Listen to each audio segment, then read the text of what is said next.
So I said, no, you're welcome, sir. So I took the half a dozen. Mr. and Mrs. Beer, Mr. and Mrs. Daniels, and the Argentinian couple. When we reach the masjid, I said, please take off your shoes. I know it's an inconvenience we are causing the people, but it has to be done. So I said, do you know why you're taking off your shoes, sir? He says, no. I said, you remember when Moses was on Mount Sinai, God spoke to him and he said, draw not nigh hither, put off thy shoes from off thy feet, for the place whereon thou standest is holy ground. Of course, if they were Afrikaners, I would have said, en hy sê, moenie nader kom nie, trek jou skoene van jou voete af, want die plek waar jy opstaan is heilige grond. And if they were Zulus, I would have told them, so wathi ungasondeli lapha, khumule izicathulo zakho ezinyameni zakho, ngokuba indawo umi kuyo ungumhlabathi ongcwele. I tell you, there is no better way of explaining than from his own book of authority.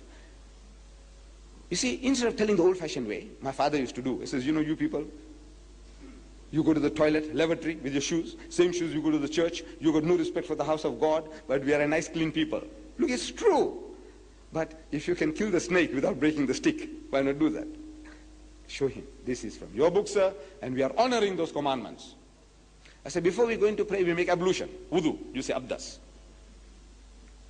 I says, you know, sir, there are 3 good reasons why we do that. Number 1, purely from the hygienic point of view, I says, no one is going to find fault with a person who washes himself 5 times a day. It's a good hygienic practice. And they all nod their heads. Whether Jews or Christians, they all nod their heads. It's a good hygienic practice.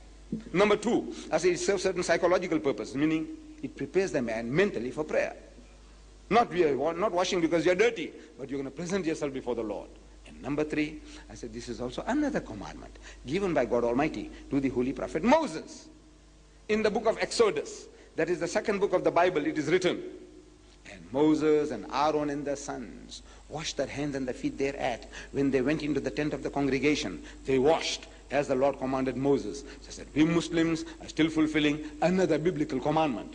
Though we haven't got the label of a Jew, nor yet that of a Christian, yet in all humility we claim that we are more Jewish than the Jews and more Christians than the Christians. In this, that we are trying to follow in the footsteps of the prophets.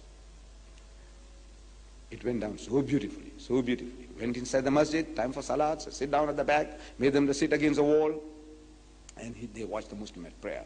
And I came and referred to them that everything that we did, including the sujood, was in your book, sir.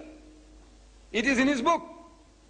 I says, you remember, you read there, it says, and Abraham fell on his face and prayed to God. I'm quoting from the Old Testament of the Christians. And Abraham fell on his face and prayed to God. And I quote again, and Moses and Aaron fell on their faces and prayed to God. And again, and Joshua fell on his face and prayed to God. When we come to the New Testament, we read that towards his last days on earth, Jesus Christ, he went to the Garden of Gethsemane, and he said to his disciples, wait and watch, pass up. And he went a little further and fell on his face and prayed to God. Ask them, how does a man fall on his face and pray? Except the way we Muslims do. But they are ashamed to humble themselves like their God did. It's an amazing thing. Everything the Muslim does is in his book. It is there. But he, poor man, he doesn't know. He's reading, but he doesn't understand. We understand, but we don't explain.